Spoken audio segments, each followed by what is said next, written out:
kitchen. You can see it's a lot of work masking everything off.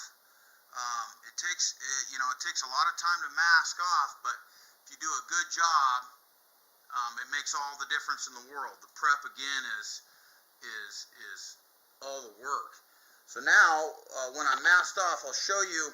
I'll start the same cleaning process on these cabinets as I use on the doors, but you can see like the water damage here. The cabinets they're kind of faded and worn out a little bit. You can see just how they look on the sides and stuff. Come over here where the sink cabinet is, and you can see how they look. And we're going to go ahead and refresh these all really well and make these doors look nice and fresh and new again. But you can see in this cabinet just the water damage, some of the damages on the ends, the shelf. So there's a lot of masking involved. Show you how this looks here. So we'll clean all that up where that's all new. We got all the drawers numbered. One thing that we can do, if you so choose, in the job is we can box all your drawer contents up. So like you can see, we've labeled them, for what drawer they go in. So we go ahead and get an individual box for each container, and then we mark the back sides of your drawers so that when we put everything back, it's easy to know where the contents go. Also, normally we pop the drawer faces off, but these drawer faces are stapled and glued to the melamine box, and so you really risk damaging the box trying to pop them off. And so we just masked off each drawer, and we'll spray them here on site. We did all the doors in the shop.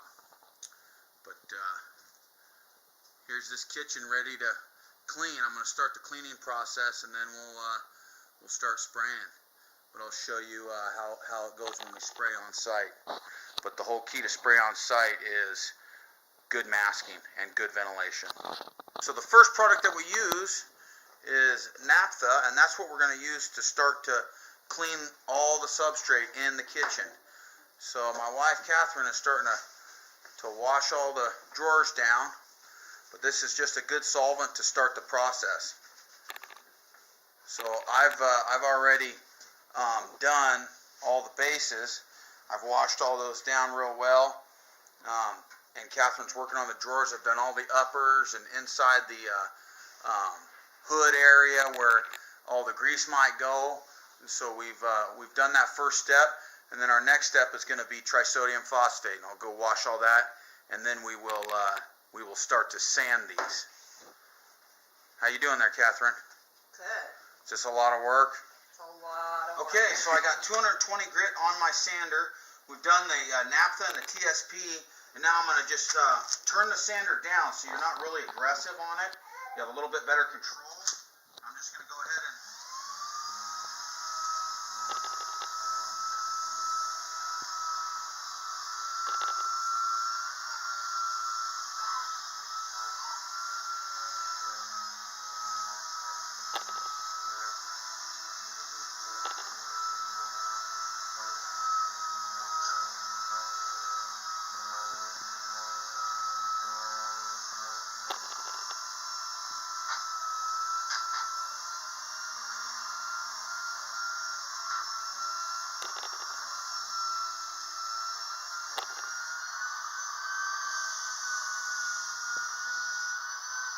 spots that I can't get with the power sander, I come back and I'll get by hand. But what this does is it really creates a good tooth or something for the new sealer and top coat to bond to.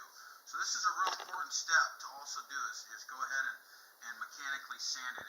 Okay, so we still got that 220. I'll show you how I sand the frames when I'm sanding here.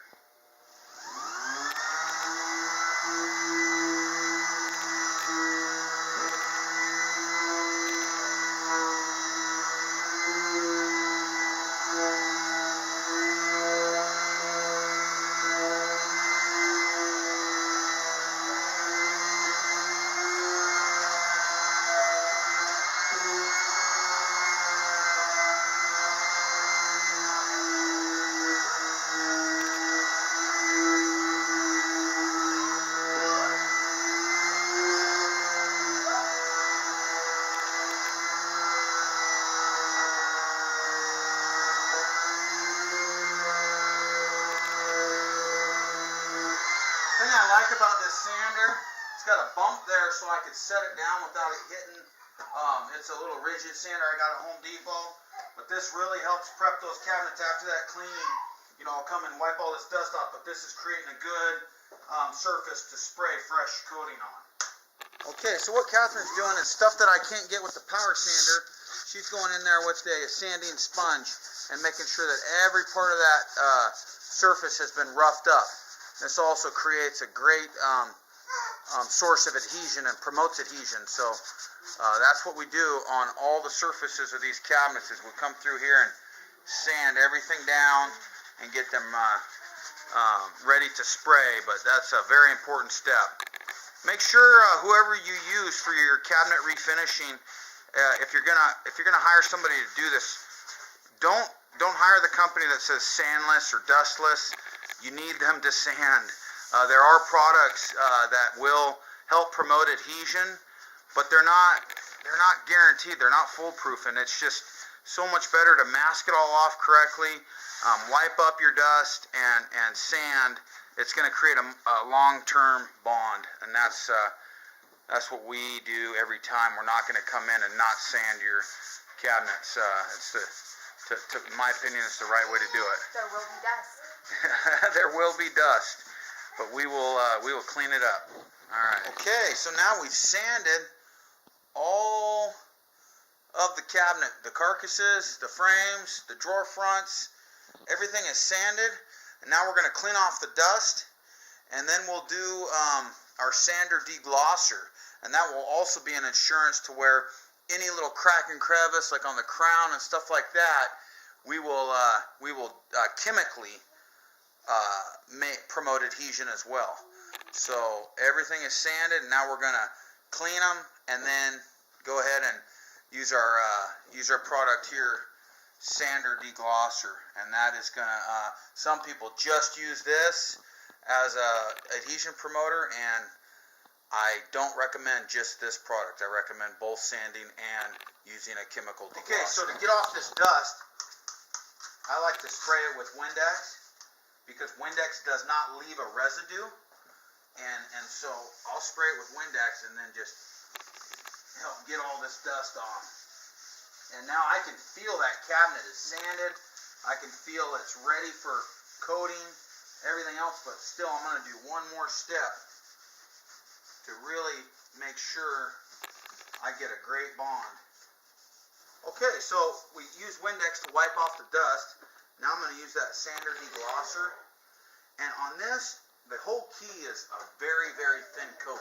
If you leave buildup on there, it's not good. You want to just do a very, very thin coat of this. And this will also help you wipe off some dust, but this is going to help degloss every part of that cabinet. And it's really going to help your coating bond.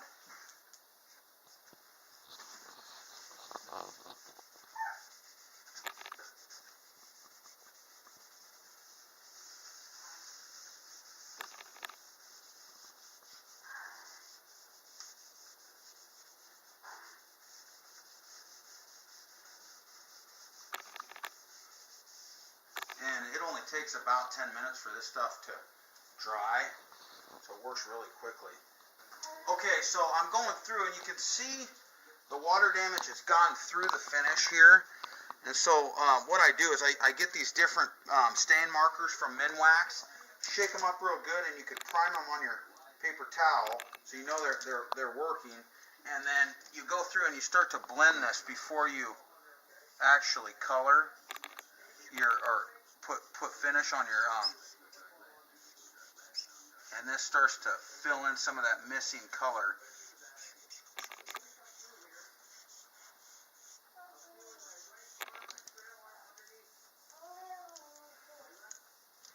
And all we're trying to do is just blend that out.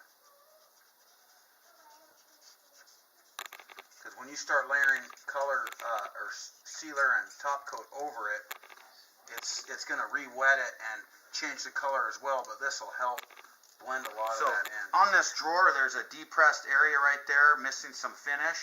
So I'll take this blend fill, it's a little pencil, and you can color it in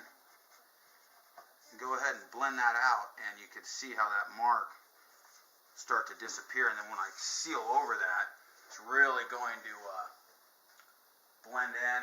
You'll never know that I had a pit there. But I'm just looking for areas in this kitchen like that I need to fill. Like here's another example right here where the finish has failed completely.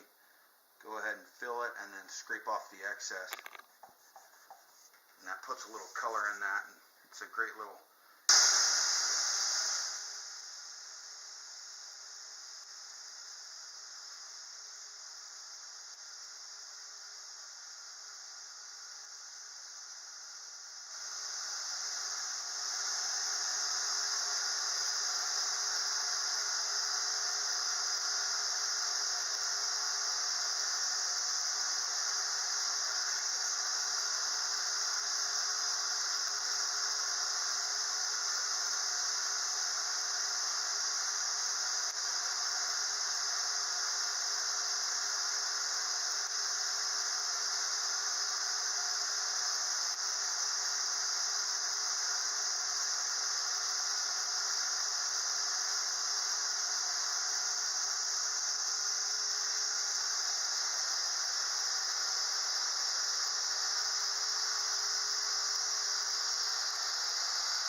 Water damage on these doors, and you can see like the edges here, they got a lot of water damage. The top coat has failed. You can see if I get it in the light correctly, these are real they're real greasy. There's a lot of buildup. You can see like around the handles and stuff where they grab them. They're ready to be refinished. Okay, here we are. We're all set and done and wrapped up here. We got all the doors hung again. You can see how they look brand new here. Just a really pretty door. We fixed all the damage on them. Got all the drawers put back on, all the hardware. What we also did on this hardware is we changed this hardware to a side mount soft close. So when they shut it, it'll close nice and soft so that they don't slam. So it's a really nice little feature that people can upgrade to if you want to change your hardware. You know, over here where there was all this damage on this side panel, you can see it's a real nice look. Everything looks really fresh. There was a lot of peeling and stuff over here. All of that's cleaned up. All the doors that were peeling down below there, we resealed them all, put new color on them, new top coat. Just this job we didn't change the color, but we just added a fresh clear to everything. You could see they wanted the sheen a little bit higher, so we put a fresh semi-gloss on these, and you can see just how beautiful this looks. Before and after is really nice on this job. So this is a big refinishing job. It's a big kitchen, and it's a lot of doors, a lot of drawers. And changing that hardware out is a lot of work, but man, this thing came out real nice. So hope you guys enjoyed the video. If you ever have any desire for a bid, give me a call. Questions, give us a call or email us, or just post your comments down below.